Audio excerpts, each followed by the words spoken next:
Obviously, today I want to be as actionable as I can. That's the whole point of it being get shit done. We don't want to be wasting too much time on things that we don't need to. But ultimately, we want to just map out the next 90 days so that way you have a real good clarity around, I guess, what you want to do. And there's going to be trial and error with a lot of these things. And that's kind of what I want to go through today. So, in terms of the way we want to do this, the first thing we want to do is we want to be looking obviously at our profile itself, right? So mistakes that people make a lot of the times with these is not having a clear thing. Like, this is your shop front. That's the way I want to look at this, right? This is your shop front. And for a lot of people, we get so confused as to, what should we be doing, like in terms of underneath my bio. So like when someone comes on there, is there like in the first 3 to 5 seconds, are they going to know exactly what you are, what you do? And the purpose of this now is to basically map out yours. So what we're going to do is we're effectively going to be jumping into your own profile audit here. Okay. And the purpose of this is so that we can start to write out what you feel is relative to your industry. So, whether you're a fitness professional, whether you're like a nutritionist, whether you're in real estate, like it has to be very clear that when someone comes across your page, they're going to want to binge, which is what we naturally do. And if there's not enough content there, or if there's not enough of a reason in what they can see, they're going to naturally just swipe away and they're going to move on to the next thing. So what I want to do here is I want to just go through effectively what we're looking at here, which is an example of one that we use, right? Now, first thing we do is obviously we want to have something that's so in terms of the handle, in terms of where I think we're going with social media in 2026, it's very much around personal branding. So no matter what you're offering, the people will want to buy from you as the individual rather than your business. So in my opinion, we should always be looking to try and grow something for you. And then what you do off the back of that is if people have, or if you have the likability factor, then most likely people will buy literally anything that you are selling, right? And that just allows you then so that if you're ever trying new things or if you ever want an industry change, it's not going to affect the page that you've put so much effort into growing, which is where a lot of people feel stuck.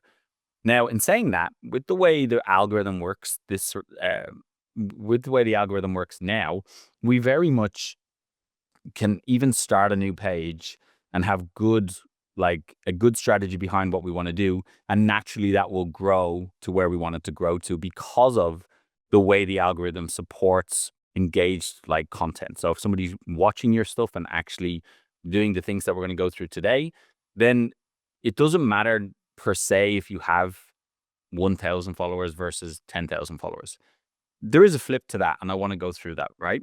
So what I want you to start with here, and you can map this out on a piece of paper. Obviously, I've dropped the PDF in the chat, so you could be using this interactively like what I'm going to do. But effectively, what I want you to go through here is exactly what you see here. And the point of having a blank page is so that you can go through it. First off, your handle, you probably already have it unless you're starting a fresh Instagram page. Start with your name. If it's taken, try and keep something very close to that. Again, this is for that kind of personal branding, right? And in terms of profile picture, we definitely want to be able to see your face.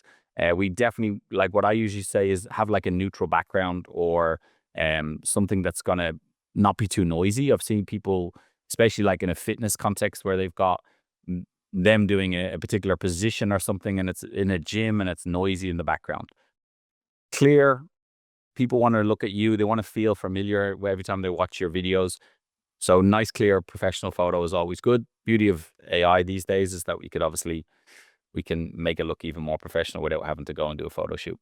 In terms of your bio, so this is really important because when people come onto your page, like there has to be somewhere where you want to send them, right? Like obviously now we can put in links and we can have like a link tree. I would say sometimes with Linktree, we want to be very specific and try not to put too many links in there.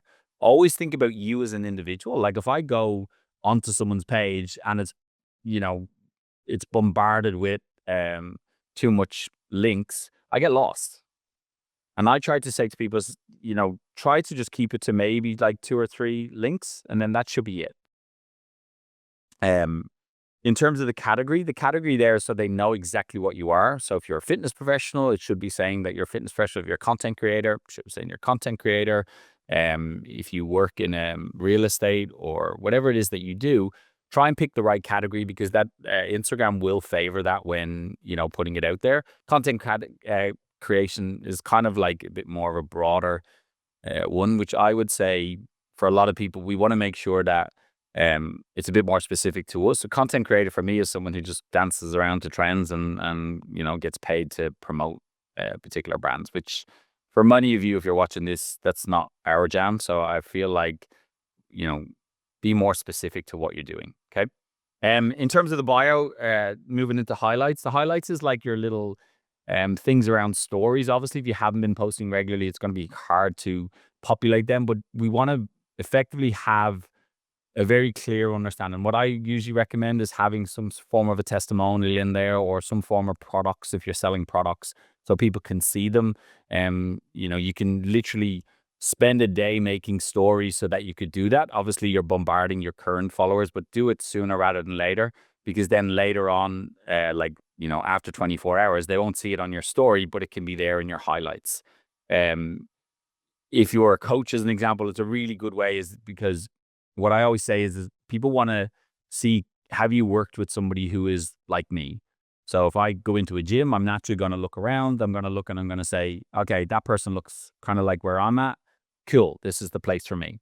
If you're selling products, as an example, even having somebody wearing it, like, so then, if it's a female item, then if a female kind of sees it, okay, cool. That looks good on her. Her figure looks very similar to mine. I think I'd buy that. And that's kind of what we have to envisage here, is that it's like a shop front, right? If someone's coming onto your page, where do you want to send them? If there's nothing there, then it's like, okay, cool. Like, you've lost them. um, Now moving on, I want to spend a bit of time just kind of working this out yourself. Obviously, if you have your own handle, write it down. You can kind of rate it out of 10 in terms of like, is it really clear as to, is it your full name? If it's your full name, like, boom, you've hit the jackpot. Sometimes, for example, I have a very generic name. I do have my official name, but it's hard to spell. So I'll I'll just show you. But because I've spent my whole life having to respell it, I now am at the point where I'm just like, I didn't want to have it. So most people call me Dan. But the way I actually spell it is Danyl. I've spent my whole life telling people it's Daniel with a Y. Um, so I would try and recommend think of it as like a way that you want somebody to be able to know your handle, like, very quickly. So obviously people call me Dan. So now what I've done is I've actually changed it. To Dan O'Sullivan, right? Now, obviously it's 2025. Dan O'Sullivan has been taken. So what I've done is I've put in Dan O'Sullivan and then just put 2 underscores to get that URL. Now, the reason why I recommend it doesn't matter really in this day and age if you have the underscores afterwards is because people, when they go into the search bar, will put in DANOS. And if you pop up, then they're naturally going to pick on you, right? So especially if you're networking, or especially if you're conversing on another platform or whatever it is. Some people I've seen have put underscores at the front, but it's not a good user experience when you're actually in a search bar looking. Okay, so these are things to make note. I want you to spend a bit of time. We're gonna spend about 60 seconds just hashing out this. I just want you to brain dump. Okay, I don't want you to overthink it, although most people do.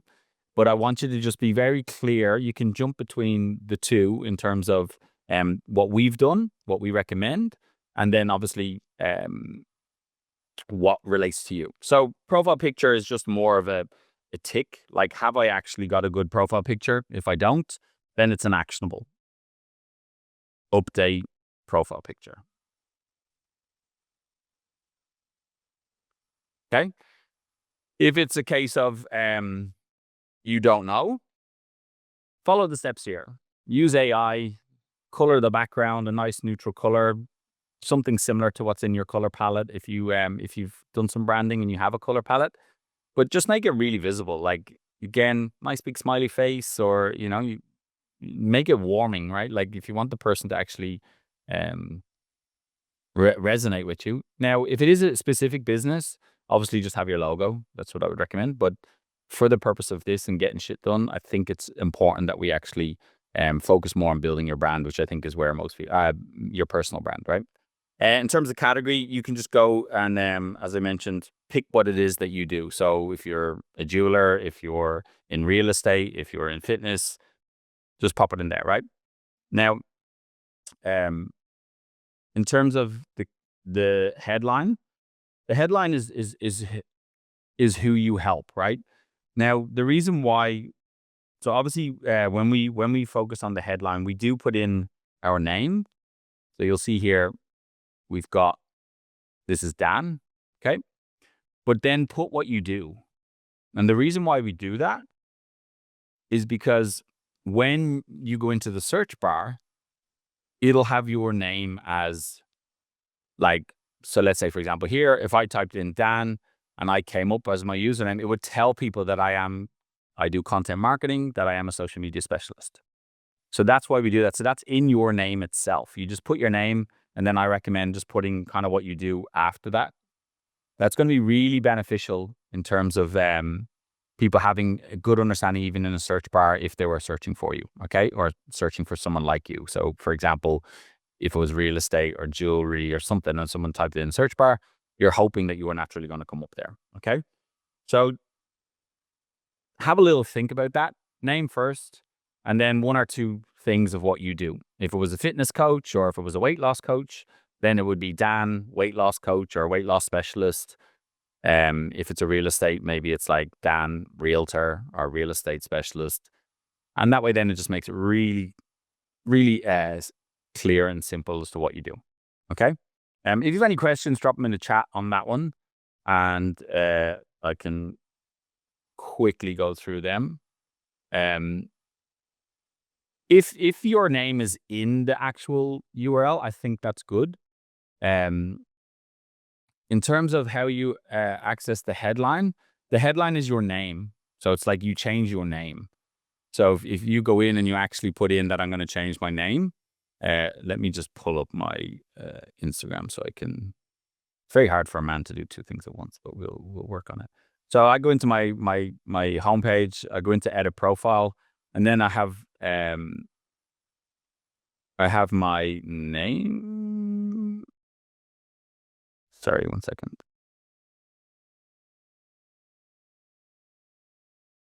One sec. If you have a blue tick, you need to go into Meta and actually change it in there. If you don't have a blue tick, you should be able to change it in your profile, unless Instagram have just updated. But usually, you should be able to just edit your name. I have a blue tick, so I have to go into Meta. But when I go into edit my profile, I go into name at the top. Usually you should be able to put it in there. I will need to get back to you on that one because I feel like they've just changed it a bit. You will see the category in there though, so you can obviously change the category to what you want it to. That'll be in the edit profile area. So yeah, I'll come back to you on that one. It should usually be in there. But let's move on from that one just because there's a lot more important things to do. But I'll do a little bit of research for you on that one. Okay. So spend a bit of time just getting your audit, your profile just up to scratch. So you can fill out these. This is all interactive, so you can just write on it for yourself. I've also just given a little bit of page here so you can brain dump and do your thing. Now, what I will move on to is kind of like, what is the strategy that we want to be focusing on, right? So what is our 90-day plan? And the purpose of this is so that we can actually be realistic on how things are going to go, right? And what I mean by that is, for a lot of us, if we've been posting previously, a lot of people will, obviously this is quite a generic statement, but from what I see is people start posting. So someone's told me I need to post. So I start to post. And then let's just say, for example, a post, 1, 2, maybe 3 reels in a week. Okay. I didn't get much in terms of, it didn't really pop off. So now I've got frustrated and I've stopped. This is not where we want to go. So what I tend to look at is, what is the ideal scenario in 90 days? So let's say, for example, like what we teach people is, okay, how do I get my first 10,000 followers or an additional 10,000 followers, right? The reason why we do this is more from a psychological perspective, right? If somebody comes across your page and sees that you have over 10,000 followers, psychologically, there's just this thing where it's like, oh, this is a person of influence. It's just, it is what it is. There's nothing we can do about that. And, obviously, if you got 100,000 followers or 1 million followers, there is a perception of that there's a bit of stature on that page. So do I think you should focus on just growing your followers? No, but it makes a massive, massive difference to your business. Okay. Now, what I want to try and show you is what we did to actually go from 5,000 followers to over 500,000 followers. And we did that in 90 days, right? And we basically went from 5,000 to 350,000 over a 2-week period. Now, most people want to know what was the secret. The secret is, there is no secret. It was consistency, and there was a good strategy behind that. And that's pretty much what I want to go through today, so that you can literally implement all these things from today. Okay. So the ideal scenario is that you're going to post. You're going to know exactly who the people are. You're going to continue posting, and we'll go through the different ways we're going to post. And then we want to see this beautiful growth. Okay. Obviously, with growth, we want to make sure that we have the things in place, which is why we want to audit our set up our profile. If you don't have automations in the background, I would highly suggest that you have them, because let's work on the positive side here. If we added 10,000 followers to your business today, would you be able to accommodate? Because it's all well and good to grow the social media, but you got to have the engine at the back. And let me tell you, we didn't have it as polished as I thought we did when we went from 5,000 to 350,000. There's a lot of people that will enter into your DMs when you have an explosion like that. And trust me, I wrote back to every single one of them manually, and that was enough to give me a kick in the ass to get some automations in place. So if you don't have automations in place, I would highly recommend looking at it. And what do I mean by automations?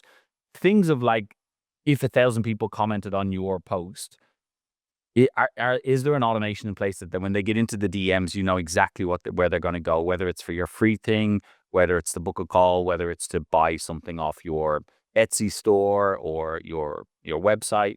So it's been very clear on that as well, because a lot of people say to me like, well, when I get the 10,000 followers, then I'll worry about that. And I'm like, well, let's look at it kind of side by side as well, so that you have a contingency plan for when things go bonkers.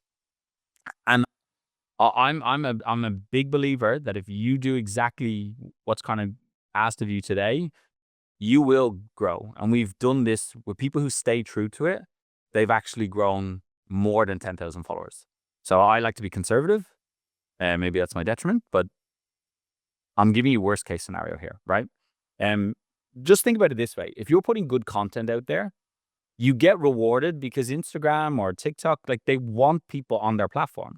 So if people are staying on the platform because of your content, then they're naturally going to reward you. Like, this idea of blacklisting, I would question how true it is in most cases. I think it's just that your content is shit. So people are just scrolling past and going, okay, like, cheers for that. I'm moving on to the next thing, right? in our scenario, so just before we move on, in our scenario, very much what we did was we tried and tested a particular style of video. And then when we saw that it had good watch time and then we saw that it had a lot of shares happening and a lot of comments, then we reshaped it and we duplicated. So we made a different like a different video or a different hook, but it was very similar. And then we went into the body content, make sure that we were given the result that we wanted to.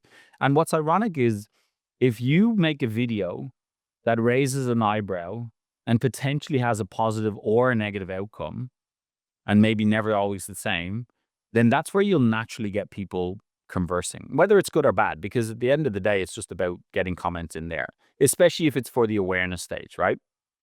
Um, so we doubled down on that. We noticed these videos were getting millions of views. So, most people think, okay, well, now I need to try something different. I've already posted that. My attitude is like, if you want to be known for the thing that you do, then keep replicating it in a different variation. It doesn't have to be annoying, but it can be like very simple. I'll give you the context of the video that we did. We very much put a video out. And what I always think about is your words are like currency and you're a tight arse who doesn't want to spend money, right? So when you're making a video, every word that you choose has to be very specific or has to be exactly what the viewer wants to listen to. If you're rambling on, they're gone. So the way I look at it is a lot of people I've seen script, and we'll go through scripting today, but I do think if we focus more on you being you and potentially just putting some bullet points in for the craft that you know and the skills that you know, it's easier for you to just get to the point rather than oh, what do they need to say? Oh, what was that? And you keep looking, right? And that'll be more the strategy that'll be more the strategy of how we want to design out our content. Okay. So in our scenario, we doubled down on it. We basically, at the very start, it was fitness related, got over 14.5 million views, this particular one. And then when we replicated them, we got, I think it was 4 million views, 2 million views, 1 million view, for a different style of video with different backgrounds. But the thing that I was saying in it was very similar. So for example, the one of 14.5 million views was very much, you can't touch your toes. Give me a minute. I want to show you something. So you can see how I'm being very specific to what I'm saying. I'm telling you how long it's going to be, and then I'm telling you what I'm going to do. Now, obviously with certain brands, that could be a little bit harder, but in the context of, let's say, you're a jeweler and you're like releasing pieces, what I see that works really well on jewelry is a lot of stories and showing your content like in the story. But in terms of the reels itself, if you're custom making something, then it's really good to show how you go about that. They work really, really well. I'd think of it like I always fall down the trap of watching the guys who go and cut people's grass. So they go and there's like they go into maybe a little bit of a rundown area. There's long grass and the person hasn't cut it in 25 years. So they go and ask, can they do it for free, and they make content. I'll very much watch how they're doing that because I want to see the end result. So if it's somebody's like crafting something, if it's an artist, like a painter as an example, or a jeweler, well then what I want to see is like, I want to see the finished product. Like I want to see how you went about that. What was it that you did to create that craft? And that stuff it works really, really well because you can edit it quite craftily where you can speed up things. You can kind of like give a little preview of how it's going to look, but you don't see the full thing. And then more for like when I see people in a product based business is doing kind of like drops, right? So it's like we have these, I'll go back to a painter as an example. I've just released these 5 paintings. Those of you that are on my wait list get first access, and they're kind of showing the videos of them making it. And it's like, now this one is live.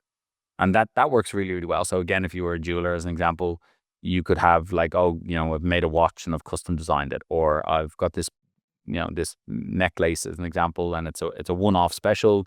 If there's a bit of a story behind it, can be cool, especially if you're using crystals or anything like that. Like you could have a little bit of a story behind it, because people obviously they want to buy from you because they're liking you as an individual. That's why they're watching your content. But even more importantly is that we want to look and say, okay, like that resonates with me. Like if it's I don't know, but let's say it's a crystal that's to do with being prosperous, or the crystal is to do with positivity, and they're finding that they're very negative. It's like, okay, cool. Well, maybe I should have this on me, and it's going to change my perception to being a lot more positive at times. That's more what I'm getting at. Um, so what I want you to do here is very much work out your 90-day plan. Okay. So we're going to spend about 2 or 3 minutes on this. Now, what do I need in my 90-day plan? Okay. First thing I need is what is realistic to me in terms of posting. Okay. We're going to give you an ideal week. So I'll go through an ideal week of what I think you should do. But I want you to remember is this. If I always relate it to either eating healthy or training or taking up a new skill. We have to factor in what life throws at us. So, obviously a lot of us, if this is a side business as an example, it's going to be a lot harder. If it is your full-time gig, then it's, for a lot of people, it's actually allocating this time to it, because it's very easy to go, oh, content, yeah, I'll get to it. I'm more interested in doing this, but it's very much like, let's work these hand in hand. So if I'm dealing, let's say example, I am somebody who's overweight and I want to lose weight, and I have now gone and spoke to a nutritionist, and they've looked at my meal schedule for the week because they've asked me to go and do it. If I come to them and I say, okay, here it is, I eat, basically shit. So like, I eat McDonald's or I eat KFC. I don't, by the way. But let's say they looked at it and they've gone, all right, so 3 days a week you're eating fast food. The real nutritionist will probably tell you is like, well, could we break that back to one? Like, can you just get one takeaway a week, as opposed to this cold turkey, which for some people will work. So when we flip this into like a content, if you're somebody who hasn't been posting at least 2 or 3 times a week, it's probably unrealistic that you're going to go and post 7 times a week. Okay. The way I like to look at this, and I'll give you my scenario because that's what's worked for me. Then I'll give you a scenario that has worked for others. Our scenario was very much that we had built a lot of content on one platform. We regurgitated it onto another platform, so we were able to put out high volume. So if I give you my TikTok as an example, on uh, on our TikTok, what we did was we started obviously at zero. We posted 3 times a day, and we grew to 70,000 followers, right? Okay. Should you post 3 times a day? The way this works for anybody watching this is that it's about the speed in which you want to grow. Okay. Because again, you get rewarded for keeping people on your platform. If we look at the big influencers that are out there, they're posting on average about 300 times per week, right? Now, the things we have to remember is a lot of people judge their creators on today and not appreciating that they potentially started at zero, obviously. And then what kind of frameworks did they put in place before they could justify? Some of these people are spending 100K a month just on media teams, right? So yes, 300 times per week is definitely going to grow your page because you're going to be everywhere, which is what we want. But what I would say, which is most realistic for most people, let's put it in the scenario of you have not been posting. I would say every second day, right? Which is on average about 3-4 times a week. Can you do more? 100%. But I'm giving you the scenario of your non-negotiables. Your non-negotiables are 3 to 4 times per week. You can find time to do 3 to 4 posts a week. I don't care what anybody says. Like, the strategies I'm going to show you today make it a lot easier in terms of how you could map it out. And if you could do, like, the ideal scenario and what we're going to go on today is every day. Every day, do something. Okay? Because we want to accelerate our growth here. So if I'm only posting once per week, it's like, again, if I go to the gym once a week and someone's going to the gym every day, who's going to get better? Now, there's going to be a caveat here. The person who goes every day, you have to make sure the structure and the strategy is exactly the way you want it to be, or you burn yourself out. Same with nutrition. If I go whole hog for 7 days, and I haven't, like, I've been in a scenario where I haven't been eating as optimally as I was, it's not sustainable. Okay. My job here is to make it sustainable and make it as easy as we can for you. Okay. So I want you just very quickly just to write down my 90-day plan, and I want you to commit to what you're going to go for here. Are you going for 3 to 4 times per week? Are you going for every day? Are you going for 3 times per day? Or are you going for 300 times per week? Now, what I would say is this: you have to put this is your non-negotiable. This isn't the unicorn scenario that is make believe. This is very much the minimal commitment that you're willing to do. Okay. So most people are probably going to look and say, okay, like, if I'm being realistic to myself, this is where I'll start. So I'm going to start 3 to 4 times per week. And guess what? You can always do more, but this is your non-negotiable. This is like, I don't care if, like, the car's broke down and the dog ate your homework. Like, this is like non-negotiable, because that's the only way this works. The only way this works is being consistent with it, because the more consistent you are, and especially at the start, the more volume you get out, you realize, like, who are the people that you want to work with. Okay. And we're going to go through that. We're going to go through that now. So in terms of the action plan, that's pretty much what we're doing here. We're going for 3 times a week. We can start to brain dump here in terms of what we want to do, right? I'm going to move on more to testing. So testing is all about, you don't know what you don't know. So when we go and we look in the market of our niche, so we can simply just go into a search bar on whatever platform you're on, type in whatever it is that you do, and start to look at what is there. So I generally look at any video over 1 million. I look at the ratio to followers that person has to the amount of views that they have, especially if it's a lower page, but it's got a lot of views. That tells me that what they're putting out there is very highly engaged and a lot of people are resonating. Now, what does that mean for you? Well, I'd usually recommend compiling about, so when I'm doing a little bit of research, if I could get my pen to work, I'd be laughing. When I'm researching, what I do is I go a search, obviously. Okay. So I search the people that are doing the thing that I want to do. I look at the views relative to the amount of followers that person has. And I'm only interested in views with over 1 million, right? Okay. So I only just want to look at videos that have over 1 million. Why? Because they're the ones at this current time are exploding. So it's like a marketing campaign. You have a free market research at your disposal right here. Okay. So we look at views, we look at follows, so that it can give us a good inclination as to what is currently flavor, right?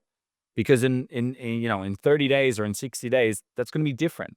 So rather than you spin your wheels, like making a reel that you think is like the most perfect reel, and then you've put it out there and it's flunked, wouldn't it be better that you actually look at what people are watching and what people are engaging with, and then you can get your ideas to be relative, because that's what the industry is looking for, and then you add your flavor to it. Okay. So in terms of testing, what do we want to do? Well, we want to be above the fold. Okay. So there's going to be, potentially 80% in our comfort zone.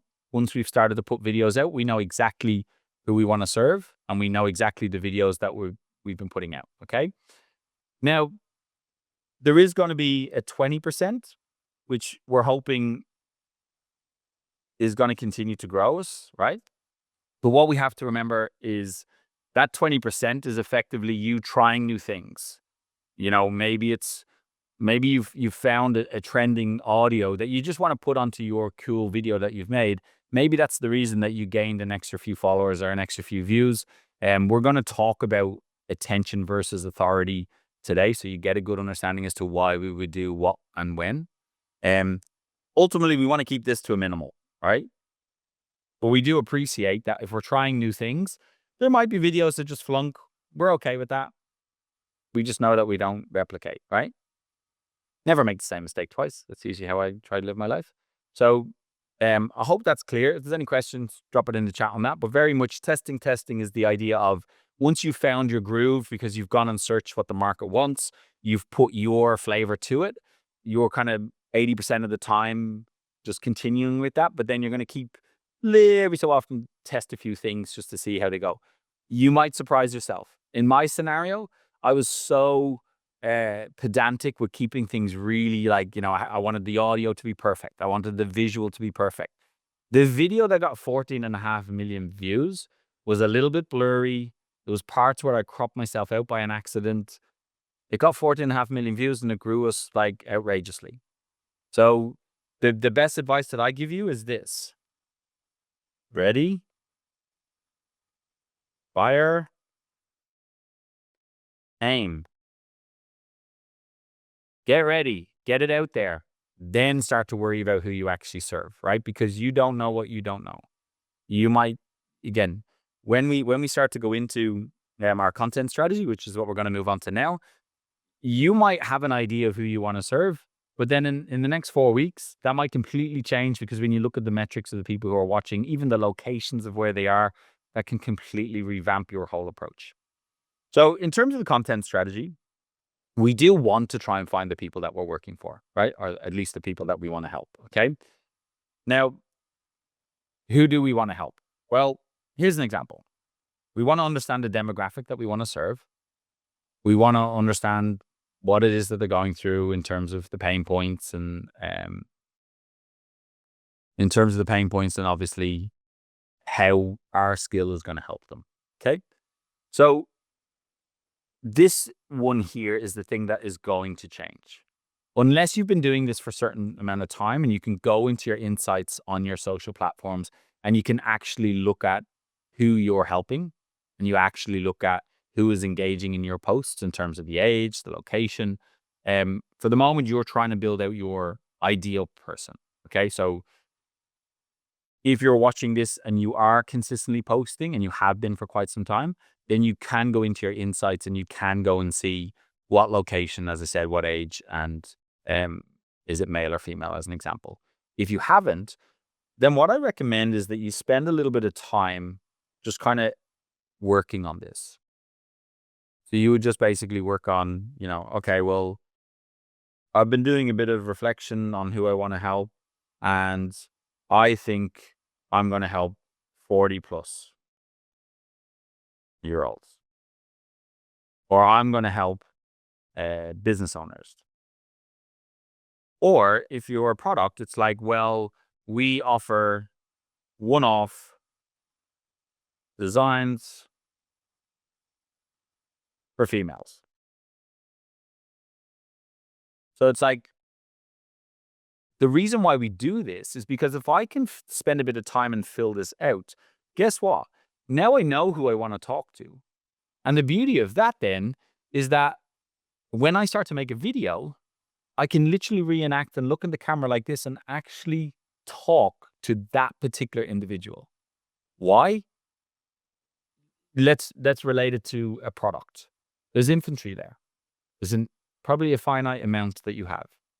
So isn't it important that if you're speaking specifically to the person that you think would really like this, in the scenario of the world that we're in, so, if we're in Australia or we're in America, like, think of the amount of people that could potentially be viewing that. And if you were being specific to them, then they have more of a want to take action. Okay? That's what we mean when we talk about narrowing your niche. It's not just talking about like, I want a person with one leg who sits in a wheelchair, who looks out the window all day. You don't have to get super specific on your niche. What you can do though, is you can narrow it down to being like, what the ideal scenario for you. Like, if I look at me, I really want to help businesses grow on social media organically. I know they don't have the time. They have the resources, but they're not putting enough strategy into it. So they're not seeing the results. So they're neglecting it. That's the ideal person for me. Or if I'm helping people in our Rise circle, it's very much around, like, we get in each week, There are people who want to be supported. There are people who want to be vocal. They're okay with being vulnerable in the things that aren't working for them. They're willing to try. So because I know that, then when I put a video out on social media, that's the things that I want to say. Hey, are you somebody who enjoys being around other people, is okay being vulnerable, and you're willing to give it a try? Like that in itself becomes a video, right? So when you're trying to do the thing that you do, if it's a service or if it's a product, think about who do you ideally want to be watching that video, and are they going to take action off the back of it to do the thing that you want to do? So will they come in and literally dive into your store and buy exactly what you were selling off the back of that video? Okay. Um, if you are a product based, I recommend potentially doing some lives once a week, especially if you've just created something new. That could be your thing. I don't know how long it takes you to design something, but let's say a painter, if they know they can paint 2 new paintings a week, maybe they go live every Friday with the reveal of the particular product that they have. And then there's like a special of like first in, best dressed. I'm dropping it in. So then people know that every time you go live, you're going to drop the link in for people to be able to purchase it. Be okay with just having maybe 2 people are on your live, but stick with it. You look at any live kind of influencer out there, that's the way they started, right? And now they have millions of people on their lives, because in 2026, people with products, lives, and all that kind of stuff is really what's going to help sell that product, because there's so much AI out there. It's this extra bit of a personal branding to it that if I know that I'm literally looking at you right there as a human being, there's already that kind of connection. Okay. Um, so spend a bit of time on this. Obviously, I've given you a rough idea of how you want to do it, but do spend a bit of time on this. It will be helpful. A lot of the stuff that is the hardest to fill out is the most valuable for you. So do spend time on these. Okay. Now, in terms of who you serve, this is where you could spend a bit more time actually understanding. Again, if I'm a coach, that's great. What are the problems initially that that person has? And this is a great way to try and populate content. So if I'm a coach, and in my scenario, I help people with social. I help people with, um, let's say camera setups. I help people with AI and funnels. All right. So you kind of want to hit the core of what is the things that you do. If you're a product, then it's like, okay, well, these are like, I help people with unique jewelry.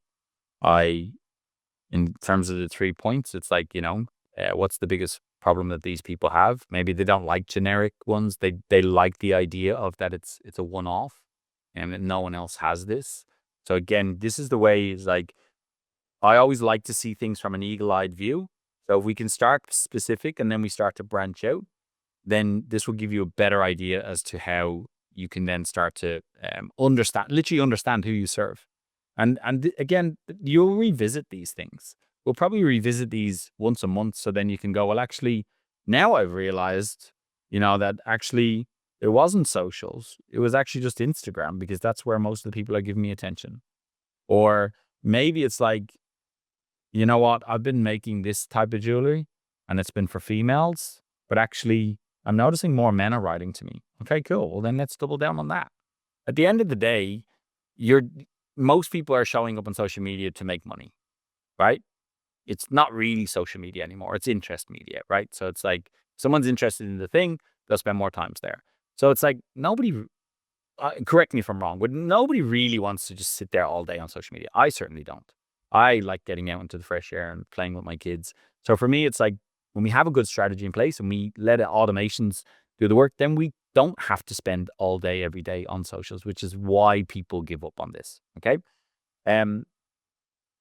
So spend a bit of time like what we've just done there. The hunting your niche is basically, if you are a little bit lost in terms of like, I don't know who I actually want to work with or who I help, start writing down things, like make sense of it. Like, who is the person?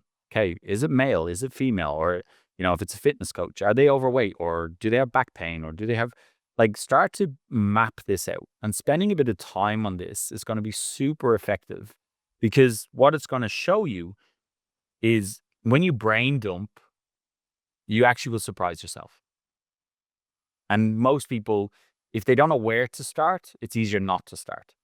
So, um, diving into the person that you have, the problems that they have, and then the promise that you can give them. So again, if we're dealing with the service base, then obviously, find out who you want to work with and be specific to that, because they will be better clients. If you're just trying to get clients, obviously that can be, there's pros and cons to it. Pros is that we need business. We got to put food on the table. Cons are if you're not getting your ideal client, a lot of the times in my experience, they're going to be headaches. If you're selling a product, as an example, it's being really clear as to who you potentially want that for, or who is the person that's going to buy it, and what problem does it solve. So as I said earlier, if it's a sports brand, well, then maybe, it's a sports bra that helps someone who's well endowed, who, finds it very frustrating when they're on the treadmill. So, okay, cool. That's a problem solving. If it's somebody who wants to buy jewelry and they don't like the idea that they might walk into a restaurant and someone else has the same thing on. Okay, cool. So now we kind of understand who we potentially want to serve, right? Um, when you start to brain dump on this, you will be very surprised with the amount of information that can actually come out. So do spend a bit of time on that. I realize that I'm writing. So let's get into kind of a little bit more of my opinion on things, which I think will be helpful. So up to this point, we're trying to work out who we want to talk to, and there's a reason behind that. The reason is we want to start to understand who we serve, right? Um, so the pillars that I like to start with are pretty much every piece of content should kind of work on this, right? What we need is awareness. Okay. So the awareness is, some people are not aware of what you do, and you are really fucking good at what you do. So how do we make them aware of what we do? Well, we tell them, and we play the game. We play the game in terms of having an effective kind of strategy in terms of reels and carousels and stories and posts. That's our effective strategy to bring people from an unaware stage into an aware stage. Okay. We'll go into this in more detail. Authority is, now they're aware of what you do. Now you need to show them how fucking good you are at what you do. Okay. Then you need to tell them where they need to go so that they can actually work with you or buy your thing or whatever it is that you want to do. Okay. So I like to think of it like, it's like a little journey that we want to set them on. So somebody comes into your little ecosystem. They're not really aware of what you do, but we're going to teach them by using different strategies. So one strategy might be a visual hook at the start of your video, because you've got about between 1 and 3 seconds to catch their attention. Okay.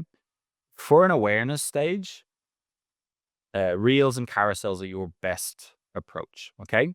The reason why I still push towards reels as a starting point is because you've got to understand how you want to talk to these people. You've got to understand how to be confident in front of camera, because it is not going anywhere. Social media is not going anywhere. Okay. And the only way you're going to get good at it is by putting in the reps. All right. So, awareness, authority, conversion. All sounds good. Still quite broad. So how do we do it? Well, we want to start to work at the different kind of pillars that we could have on our socials. I will be giving you a 7-day ideal scenario as well. So again, try not to overthink these. I'm here to try and help support, which is why I'm literally giving you the whole playbook to understand like exactly how it works. All right. So, in terms of our content pillars, these are a good way, because then we can start to understand when we're developing something, what is the reason behind it. Like, you're not making content just for the sake of it. And if you are, that's probably why your posts haven't been growing. Everything has to have a reason behind it. Okay. So in terms of this is just something that I reckon you should look over and then start to manipulate it into the things that you do. Okay. So for example, if it's educational content, again, if you're building a product, showing them building it, how you do it, how you came about to learn how to do this. That's the educational content, right? If it's like a business coach, an example, it's showing the headaches and showing exactly how you've addressed them with not just yourself, but other people, right? In terms of the storytelling, personal brand, people like to see you as an individual. They like to see you as a human being. So having relatable things like, in my scenario, it's like, okay, how do I run 3 businesses with 2 kids under 6, in a country on the other side of the world from family support? People love to see that. They love to understand, oh, this guy is a human being. Sweet. Um, and then like the trend driven content is very much because I always say to people, is like, don't try and reinvent the wheel. Just understand which bike you want to cycle. So it's like, yeah, you are going to do a little bit of stuff that everybody else is doing, but you already sound different. Unless you have the exact same voice and even identical twins still have a difference, right? So in terms of like what I always say to people is, it's not plagiarism. Like I can guarantee the person that you saw with the video that went viral probably got that idea from somewhere else. There is a few people who are very innovative, but I would say a lot of people, they jump on a trend, they play the game, and guess what? Yeah, they get more followers. Does that follower automatically get you more money? We don't know. We could say that they've come into our ecosystem, and then because we've got another strategy in place, then we know where to send them. But you got to play the game. Okay. Now, my idea with everything is just, I'm Irish. We just try and keep things simple. Simple doesn't mean easy. Simple just means if this is a strategy that's proven and you just stick to it, you're guaranteed to grow. It's that simple. And this is the framework that not only I'm using, my clients are using, but some of the best creators in the world are doing the same thing. And what's interesting is when you start to look at behind everything here, you'll start to see the playbooks in place with some of the biggest creators in the world. The only difference is they're posting higher volume. That's it.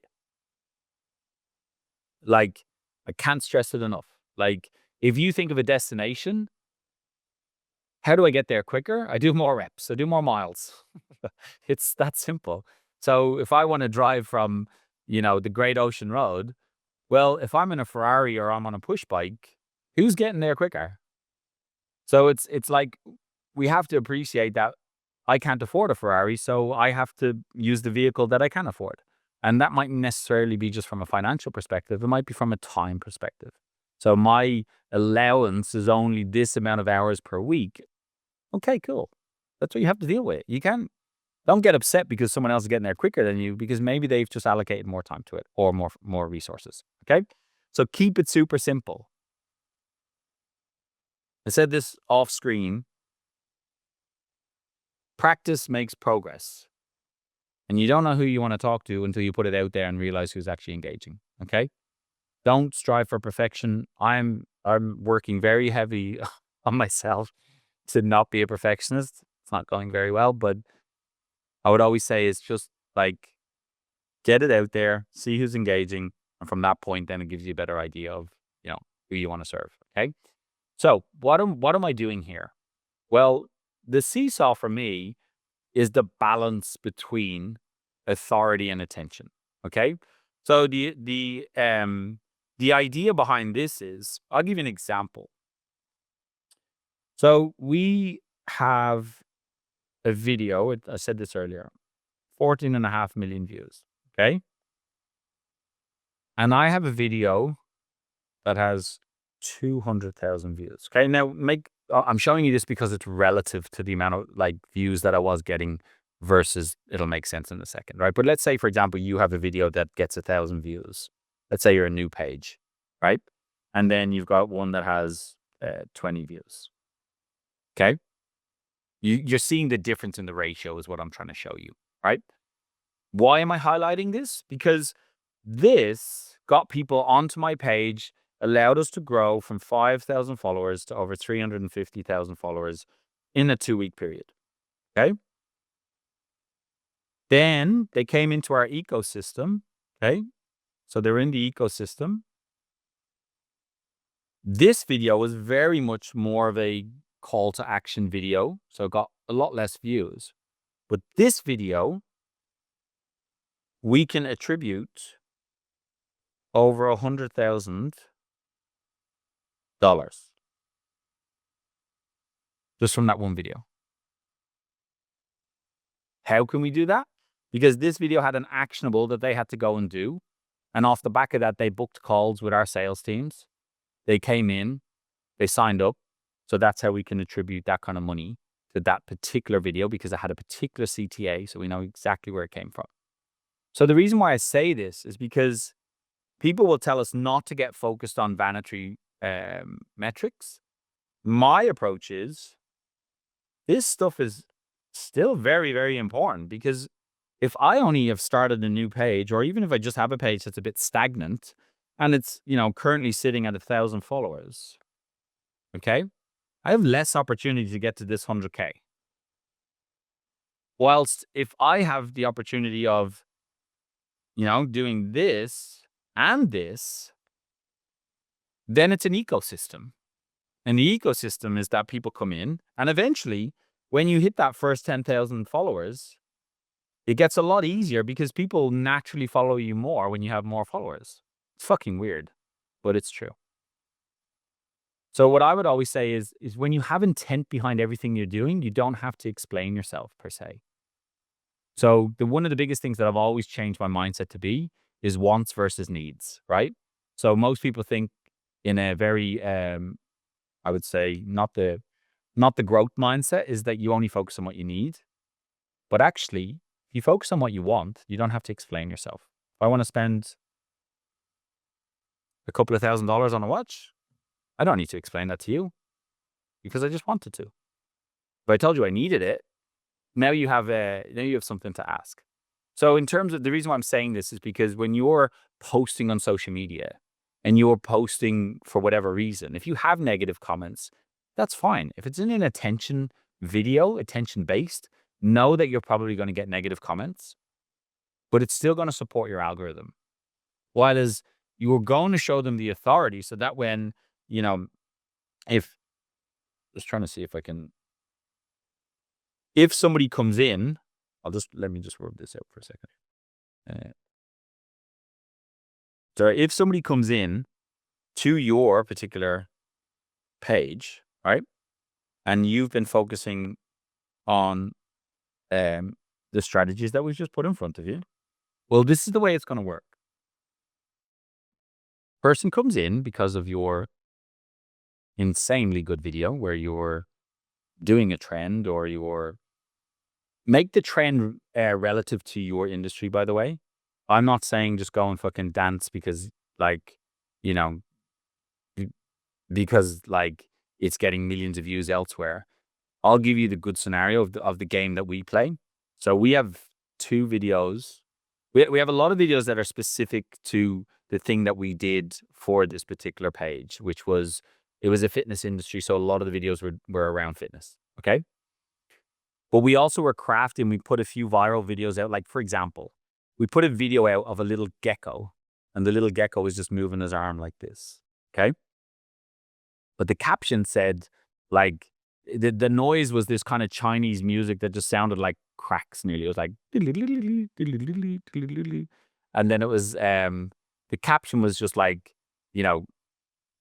point of view, my shoulder when I get up in the morning, or was something like that, right? Because everybody can kind of relate. It's like, oh, it's all clicky.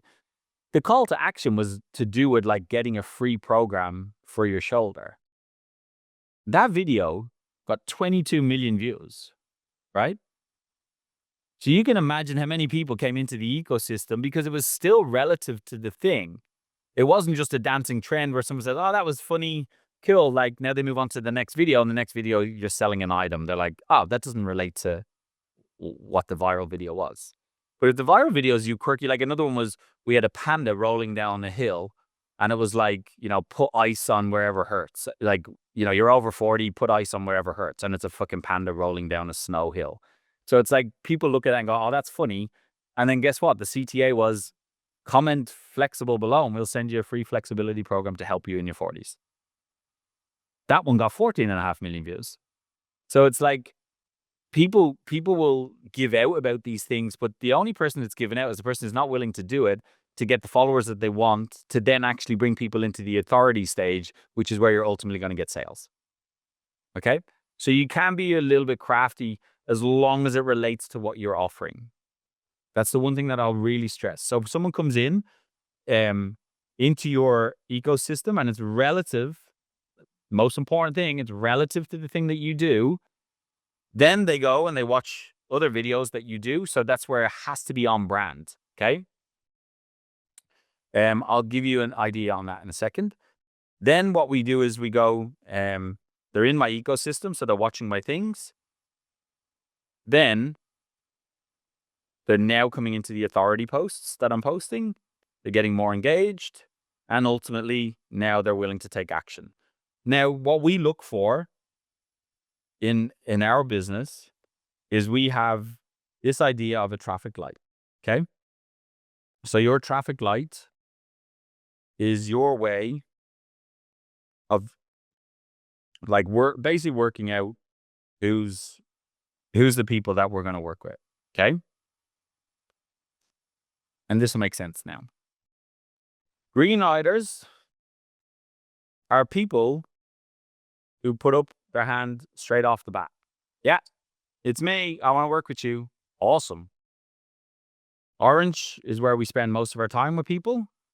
Okay, because these are the people who maybe have come from that unaware stage to that aware stage, a little bit apprehensive on average. It takes 6 to 12 months before someone's willing to take action with you because they want to kind of understand you, which is why it's important that you have more content, because they can either, that 6 months or 6 to 12 months can be narrowed down to now if they're someone who likes to binge, right? And that's why when you're building posts, don't just build it on a one-off.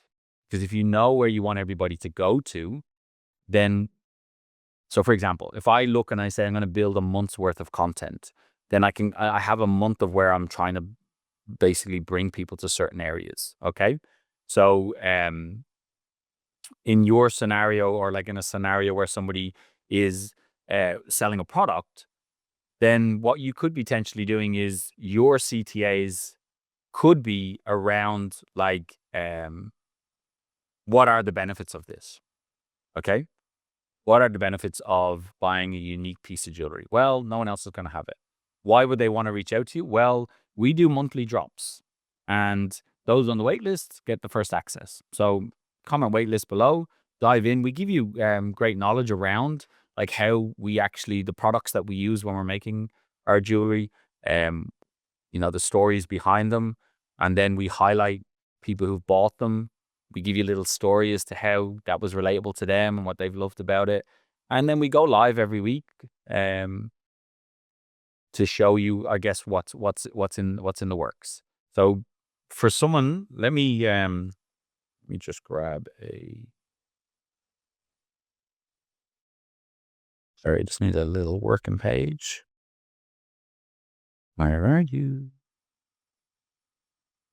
Okay.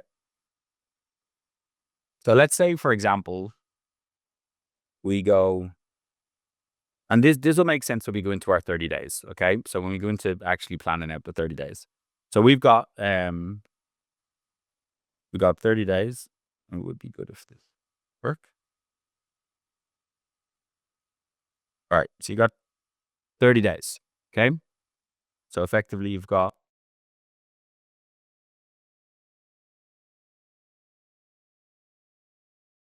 okay. So now what we do is we look and we say, okay, what do I do? What's realistic to me? I'm trying to show you what's going to work in 2026, because the way the world works is when everybody jumps on something, eventually people get fed up and they don't want to do it. They want to do the total opposite. So with the way AI is going, people are putting out volume of shit because people have said, just put out more content. Okay. So the flip side of that is people are going to get to a certain point where they just want to talk to a human being. So if you're the human being, you can still have things. People still appreciate that you want to live a life and you will use AI in some context. But if all your posts is just AI, I'm still a believer that people are not going to be really resonating with you. So the way I would like to do it especially, I think everybody could do this, whether you're product or service. I think definitely if you're a product based, because I need to see what you do. I think people should be going live at least every week, if not every day. Again, this is just about scalability, right? And live, like, just so you're aware, live can still be just you. Like it could be like, for example, I was up till 1 o'clock last night, just making sure I had these exactly the way I like them, because I'm too much of a perfectionist, even though I'm telling you not to be a perfectionist. I get up at 5 a.m. this morning to make sure my background was all clean, that the systems were working. It still didn't work out as perfectly as I did, but me now putting a video up later on could be me going live, going, had an amazing workshop. I was overthinking it. I got so stressed before it started, but actually it's just turned out exactly how it needed to turn out. If you want to get involved on the next one, comment this below.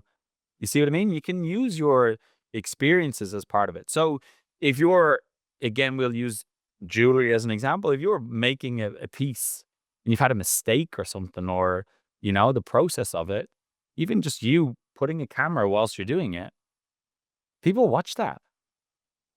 Some of the creators out there, they literally, especially if they're office based or anything, they just put a camera on so people can go onto Twitch at any stage and just see what they're up to. It's weird, but that's just, again, because people know that that's real. That's you. You're right there. So you doing, like, as an example, like my 5 p.m. recap, basically tell you how my day went and what we made product wise. That could be the reason why people go, oh, this is great. Like, every day they kind of give us a recap of what they have coming in store. If you're on the wait list, you basically get to be the first person that gets to buy it. And then maybe there's, like, because if you watch to the end of the live, there's a reason, like there's a, hey, you get 10% off on the next drop. I don't know. Like, that's the way I would be looking to try and get it out there. Especially with a product. Products that work really, really well is the snippets. And then it creates the urgency because it's not ready yet. You can't buy it yet. So if you're making something, then people are like, oh, that looks sick. Like, I want that. Oh, it's not ready yet. And people on the wait list get first dibs. That works really, really well, because then people get to the point where it's like, well, I want that. Like, if you ever, like, there's nothing stronger than saying no to somebody. It's the same with, like, when we understand exactly who we want to talk to and who we want to serve. Well, if you're not in that bracket and I say no to you, sorry, mate, like, we're not compatible. So I think lives are going to be really powerful. They're already showing that they are. And don't worry, like, if you do a live and you're just talking to yourself, just pretend you're talking to 100,000 people, because if you save it on your story or you save it on your pages anyway, people will watch it afterwards. And the more interesting you make it, the first ones are going to be shit. That's just life. Like, because you don't know how to be you yet. You don't even know what it is that you want to do yet. So in my scenario, like, when I used to do fitness ones and now I do social ones, what I've realized now is people will happily watch me just fill out my social media schedule. People will happily watch that. How does he do it? How is he posting that much? What is the systems in place? And guess what? You're going to get those. So you're going to get them. I'm going to give you the link in a second so that life becomes easier for you. But you see how that's already giving you more interest, right? So in whatever you're doing, it's the same. It's the same idea. Like, make it interesting. Like, I've always been the sort of person that, like, if I really value something, I don't care how much it costs. I will get it once I can justify it, right? I'll give you a quick story. We had a piece of shit car for years, and we just never upgraded it because we were like, well, it does what we need it to do. I think we ended up selling it for about $2,000. My camera that we bought at the same time was over $6,000. So for me, it's about the valuation, right? That's all it is. If you're selling a product, the valuation is not the price tag. The valuation is how much someone values it. And that goes with anything, service that you're offering, the product that you're offering. It's what is it? So the value for, like, a piece of jewelry, again, I'll relate it to my watch. I bought this because I liked the idea of I've worked 7 years for something, never really spoiled myself, always looked after everybody else. And it was my beautiful fiance that said, why don't you just spoil yourself for once? And now, I wear it on my wrist. It's just like any other watch, except it costs a lot more money. But for me, I'm like, if it makes me feel good, it does. Like, I I don't know if that's selfish. I don't know if but it makes me feel good when I have it on my wrist. It shows me my accomplishment.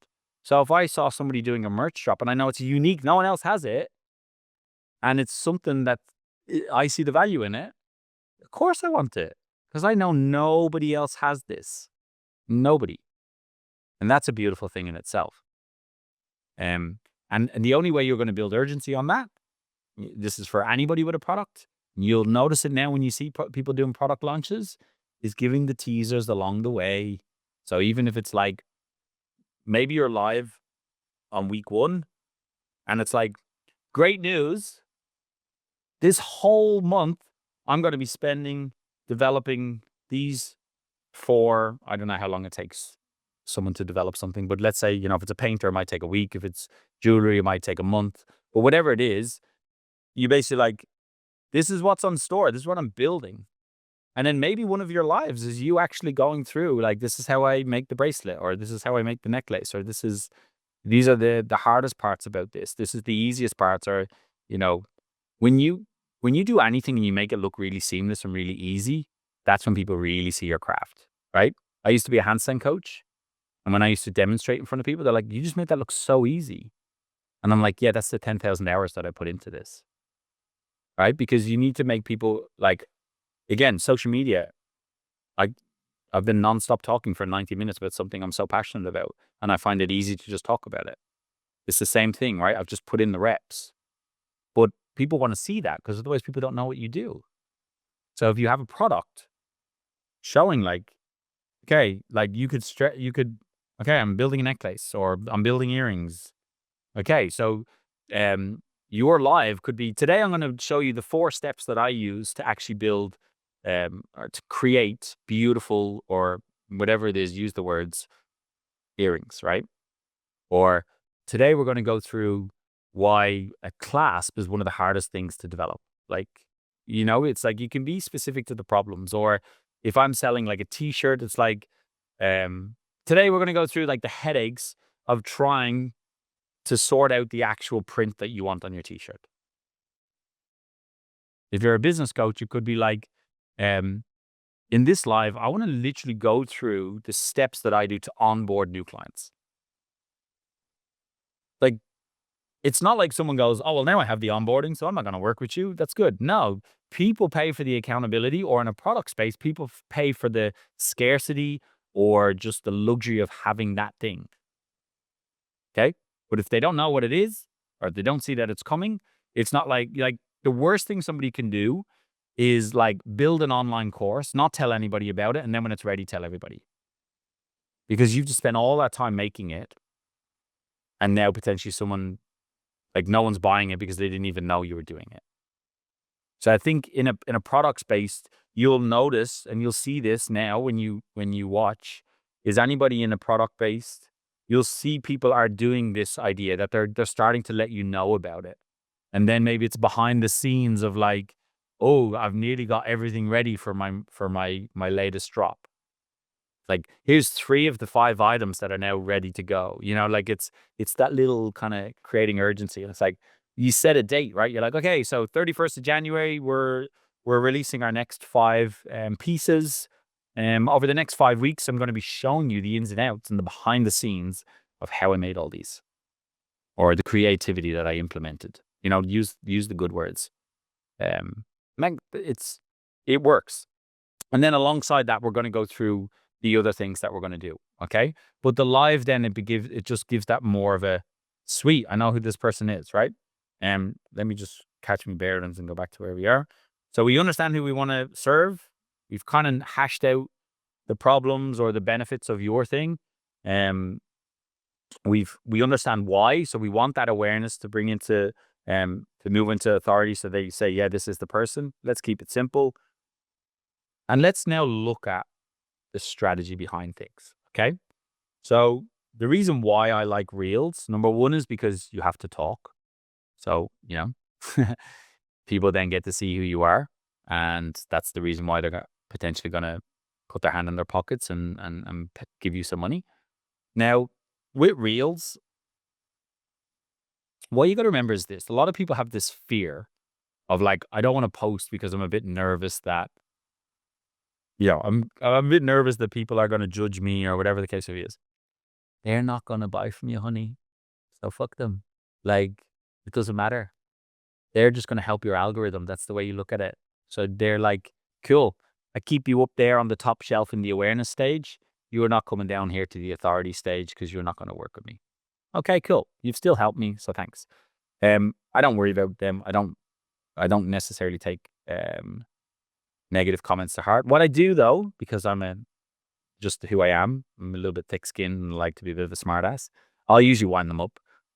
So if I'm not super busy and I feel like just winding someone up, then I'll spend a bit of time in the comments just winding them up. And then what actually happens then is the people who do like your stuff and are a bit more positive, they generally like it or they copy it and are comment on it, lol, or oh my God, that's hilarious. And so it can actually work to be your benefit. In terms of the strategy, right? The way we want to do this, and the reason why reels matter and the reason why volume matters is because naturally they're going to show reels to more people. Okay. Because it's just one advice that I always give people on social media is always look at the new things or the new features that they've released because they encourage and they actually will, sorry, I'm just turning on the fan because it's roasting. They actually, encourage that, right? Because it's a new feature. They want to see if it's worth keeping. So these are things that I matter. So reels, I know they've been here for like 3 or 4 years, but they're still the king, right? Carousels are now really coming up alongside it because people are like that continuous swiping of a carousel is really effective. The purpose of what I want to teach most of you watching this is actually reels is what will get you more awareness from people who are unaware of what you're doing. The carousels, in my opinion, is very much where people they naturally want to see what that last slide is. So if you are building carousels, you can play around with having the same picture with different things. So if you're making a jewelry item, it might be the picture of that. And then basically you writing the 7 steps you did to build it or, the story behind it and how it, means a lot to you. They can be clever ways that you could do a carousel. But in relation to the reel, and we're going to go through the hook strategy today, but hooks themselves are just because people are so time poor, and especially if they don't know you, you've got less than 3 seconds. People doom scroll, they just scroll, scroll, scroll, scroll. So you're not getting as much time as you used to get. Okay. So how do we stop the scroll? Well, the way we stop the scroll is using 3 things, right? You've got audio, you got visual, and then you have text. Okay. Audio could be you and what you say. Stop what you're doing right now. I've just created this awesome new piece of jewelry. You don't want to miss out. It's like someone has stopped to say why. Or maybe it's you like this. You've got a necklace on. You're going to want to see how I made this. So now it's audio and visual. Some things that I play around with is like being really close to the camera and then you're walking away from the camera so that people will watch a little bit longer to see what you're doing. Or maybe you've started off screen and you're actually coming on screen and saying something. And you'll see people using props like a banana or like, certain things. So that's where I think if you have a product, like especially if it's like a necklace or a bracelet, like even just you're shaking it and then you're saying something, that stuff can work really, really well. Because, for example, when we were doing a lot of fitness videos and we were setting up, so I'm currently in our gym. Let me just move something for a second. And what we did was we made sure that the floor was a different color. So I got this rainbow pattern called rainbow flooring. And the reason being is because if somebody was scrolling, and let's just say gym, black floor, black floor, black floor. Oh, what's this? It's a different thing. So this is where having different backgrounds and stuff like that has pros and cons. Okay. Pros are if it looks different to the norm, you stand out. Cons are if you always keep it the same, it nearly comes across that they've already watched that video at a certain point. See, this is again why we trial and error. We test. We let the viewer decide what's good. We don't hold offense to it. We don't get upset because we've spent hours crafting the perfect reel and then we posted it and it hasn't got the metrics that we thought it was going to get. You know, we're realistic. Okay. So, one thing I want to highlight here is that I'm not a massive lover of scripting word for word. Okay. The reason being is I find it makes me sound more robotic. Okay. If I'm the specialist at what I'm doing, then I should have a certain amount of knowledge to this. So in theory, it should be like, it should be something that I can talk about quite easily.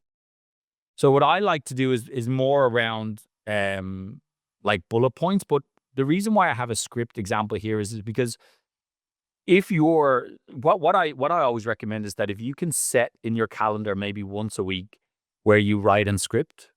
So you write your ideas. If you're someone who writes a weekly newsletter, maybe that's the time you write your newsletter as well, is do script. And you can use AI for this to give you examples. And if you have a highly trained ChatGPT, then you could also use this as a way of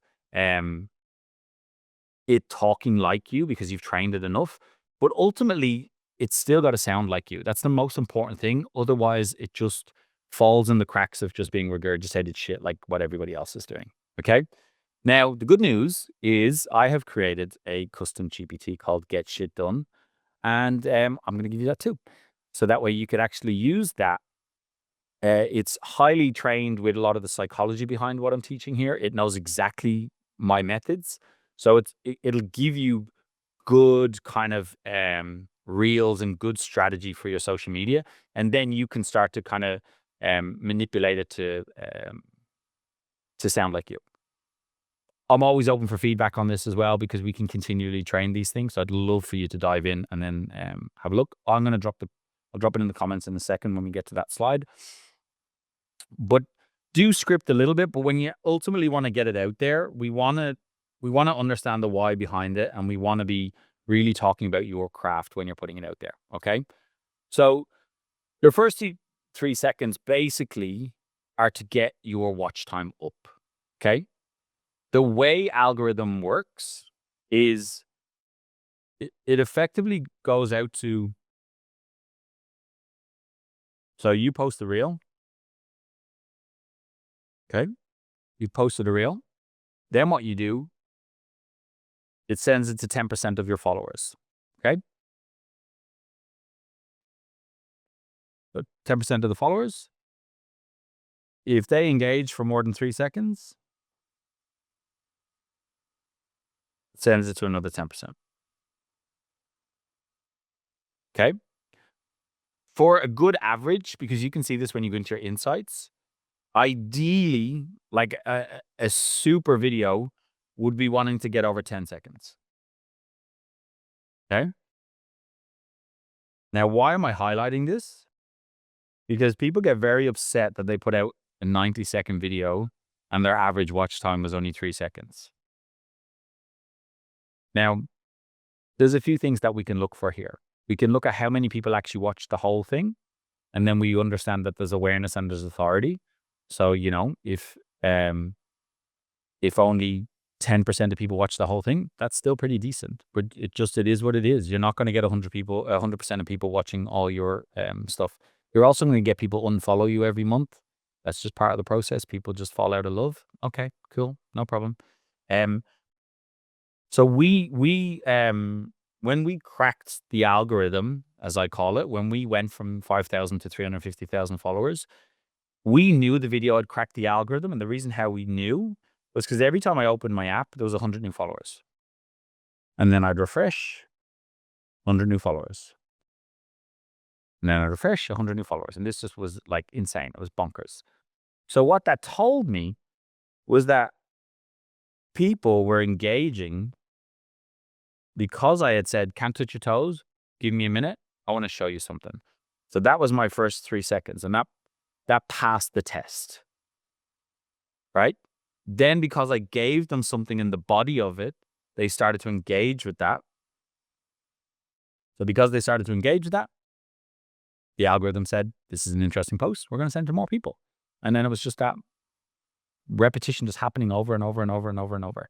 And we've repeated that with a lot of videos. So that's why I don't negate doing reels. And I think for most people, if you actually spend time on your hooks. So I want to explain this in a little bit more detail, right?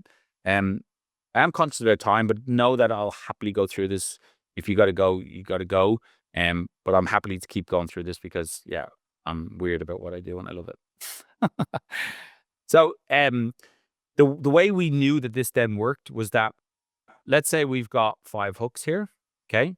And I'll show you. So this one said, can't touch your toes, right? I'll just say can't touch toes, okay? This one got 14.5 million views, okay? I'm just physically going into my Instagram because you can actually see this on the Instagrams. There's a new setting now when you go onto someone's profile and you click the Reels button. There's a little tab that gives you a drop down, and then you can actually go to their most viewed videos. So it makes it so much easier even to research, okay? Then what you do, so if I look at mine as an example, so the little gecko, he got 22.7 million views. The Can't Touch Your Toes got 14.9. The Rolling Panda got 5.3. I had another one from America's Got Talent, which was a guy doing a handstand on someone's legs that got 4.6. But they all had call to actions into my ecosystem. Now, the one that I want to explain is this particular one got 14.5 million views, right? The next one got 4 million views. This one said, can't touch your toes. This one said, if you're someone who can't touch your toes. All right? You get the gist, right? Then we also reshared, which I'll talk about now in a second. We reshared this one numerous times. Second time we reshared it, 2.1 million views. Okay? The reason why I'm highlighting this is because sometimes so often resharing something that's really high performing. Remember, only 10% of people might have initially seen this one and then it like went out to people who don't follow you. Okay? I don't know anybody who wouldn't happily take a video that gives them 2.1 million views. So if I know that I was able to repost that, and I'm pretty sure I posted it again a few times and I got, close to 1 million views. Again, if the reshare said that I got 800K, a lot of people that would take 800,000 for a view. Okay. So you can be a little bit crafty. Now I understand that eventually if I do that every time, people are going to get pissed off. But if I did it every 6 weeks for maybe 3 times or 4 times, cool. That video I feel now has exhausted itself. It's now time to move on. But what I'm showing you here is that what I realized, so this one on a reshare got 1.9 million views. Okay. So what I noticed was that this was working. So then what happened was in these scenario, I became the person who could teach you how to touch your toes. You see what I mean? So if your scenario or like if your videos are relatable to what you're doing, they're not annoying. It's only annoying for the person who's not interested. And then if they're not interested, guess what? They've already moved on. And you're not going to be repetitive. You're just going to be really showing your authority in the thing that you do. That's the reality. Okay. Then what we did with this, because we've done it multiple times, like I don't want to just keep going through numbers, but like, we did it with another one around like, I'm going to show you how to do this thing to lengthen your hamstrings. They got 700,000, 600,000. So you get the gist of what I'm saying, right? The framework was the same. The words I used were different. The exercises I chose were different. But because the framework was the same, all those videos performed highly. Then we moved on to another one, which basically said, if you got shitty hips, you're going to want to watch this. Give me a minute. I've got something for you. Straight away, I've said that in 3 seconds. It's given a real good understanding. It's like, okay, I'll get shitty hips. Yeah, I think most people have shitty hips. So if it was more of a product, that's where you have to be punchy in what you're doing. You can be more of a storyteller, rather than like, again, you can't be me, and I don't want you to be me. But what I do want you to do is test, test, test. I posted 4.5 years nearly every day on social media because I thought I knew what I wanted. Then one thing, the feedback that I got from people was that when people met me in person, they, I say this, but not a lot of people agree, but maybe they'll agree. And people said, you're actually very funny in person. So I said, well, how do I get that on screen? Like, like people are like, you're a bit eccentric. Like you're like, even at 5 o'clock in the morning, if I was teaching the gym class, we were like, oh, you've got so much energy. It's like, but you don't show that on your videos. So what I say to people is like, you got to be you, right? You've got to be you. Spend some time on trialing these hooks. Spend some time on what, the minute you see what people are engaging with, then you replicate in different scenarios. So that way it's you. It's your brand. It's you, right? People sometimes don't like that I say bad words in my videos, but guess what? If you don't like me saying shit or fuck, you're not going to want to work with me anyway. So it's better that I get the people who are okay with it and accept that. The flip side of that is obviously, I work with a voice actress who has kids who follow her stuff. So when she's in her paid thing, there's only adults in her paid thing.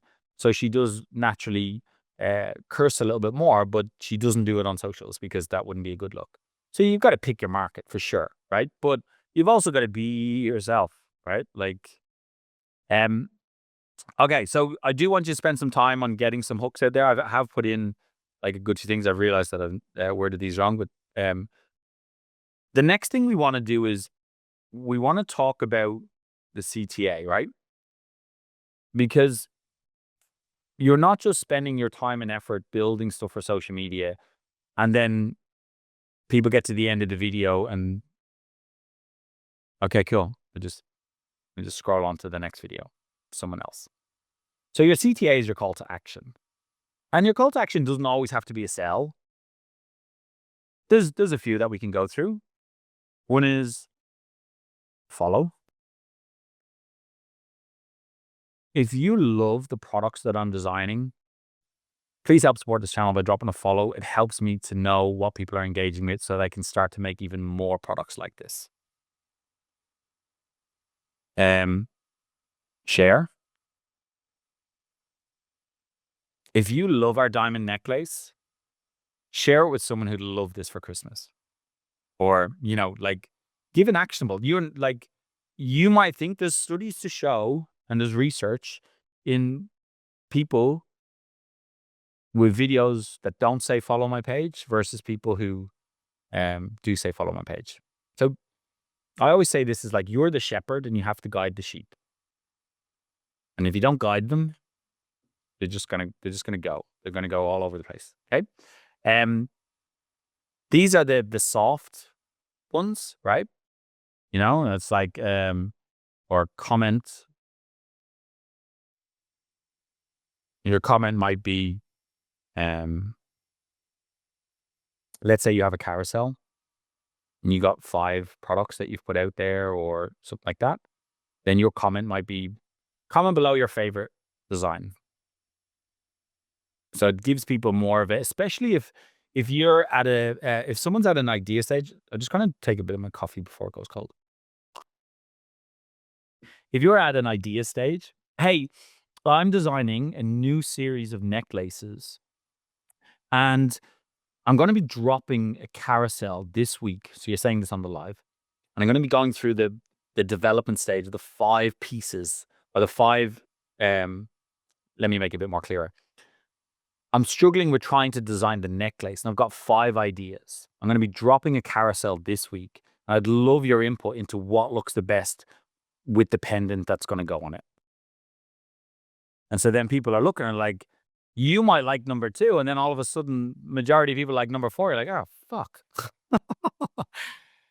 And that works really, really good because people, it's literally free advertising. It's free marketing.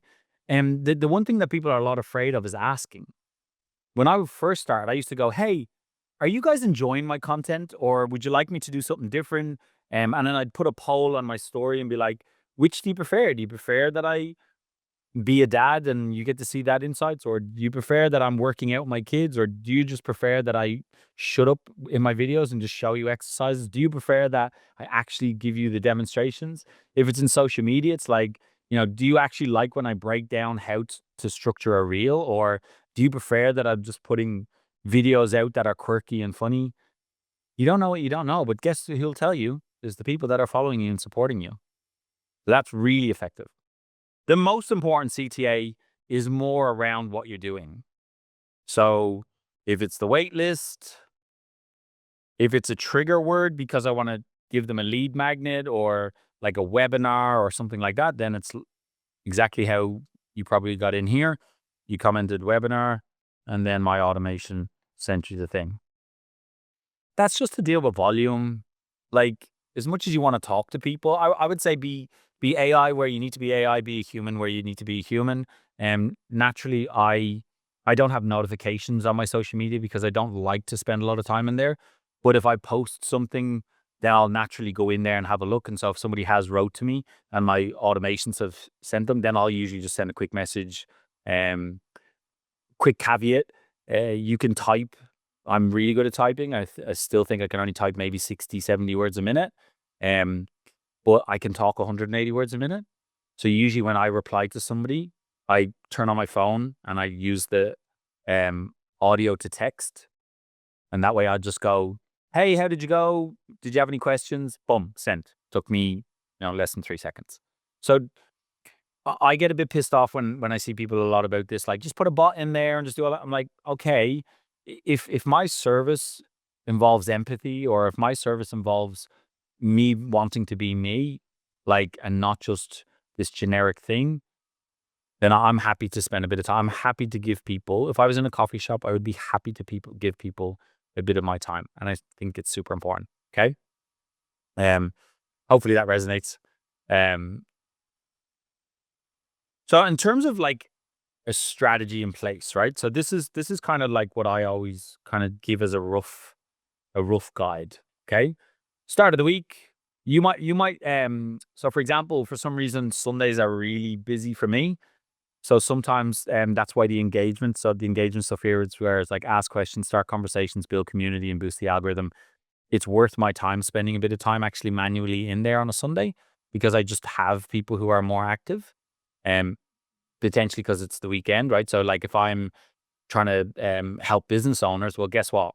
They're probably sitting on the couch on a Sunday evening, and that's the best time that they're going to be engaged. So you will know that when you look at the insights and you can see exactly like where the most time is spent, and then you can be a bit more strategy. You can put a bit more strategy behind that. Okay.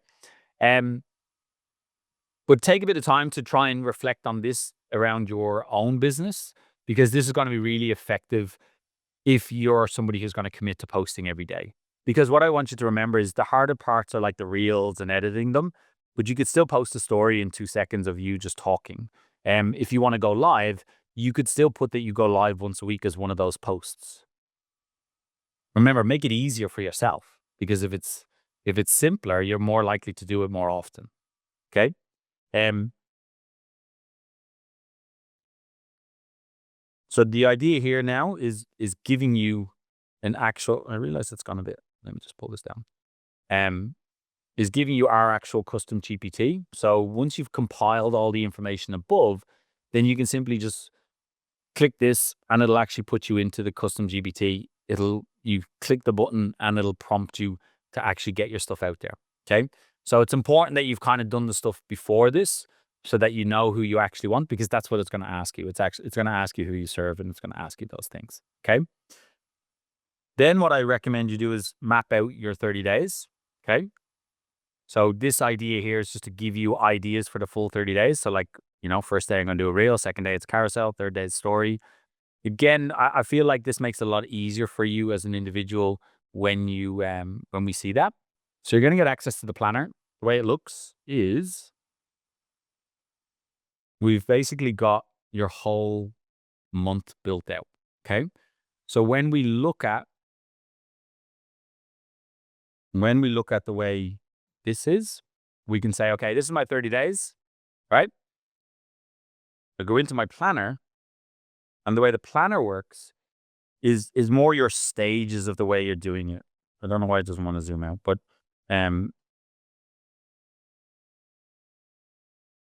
so the way it works is this is like your timeline of all of your video, right? Now, the way I like to do this is to understand exactly the way I want it to be. So the editing tier here is more for our video editors. So we have like different tiers depending on how I want them edited. So if it's just like a basic edit, then I'll put it as a tier 3, while as a tier 1 would be like a highly edited with V-rolls over it. I can also then select where I want it to go. So this will give you a drop-down menu. No, it won't, because it doesn't want to. This will give you a drop-down menu of all the different categories. So if it's a story, if it's a carousel, you can post it in there. You can obviously decide which platform. What I would recommend as a starting point is to post across all the platforms. You can use softwares to do that. We have a software, obviously, as part of our Rise circle that people get access to, which is basically you just click and post across all of them. And the beauty of that then is you don't have to overthink it. You can just build all your schedule out onto this, put it into that, schedule what times and what days they're going out, hit schedule, and that's it, done for the whole month. So I usually recommend spending a bit of time, usually towards the end of the month, so that you've got the whole following month set up where possible. And then you can always post randomly if you want. You could also do it in weekly stages. It just depends on what your life entails. You can also then mention the CTAs. You can then dictate when it's been posted, schedule the date, and then put any notes to it. So it's really just a clever little way. The video URL, I usually just use the Dropbox or Google Drive where I have that file kept. The script is what we've gone through because you're going to work out your hooks. You're going to work out your scripts, so they're already going to be in there. And that's what the ChatGPT will help you with.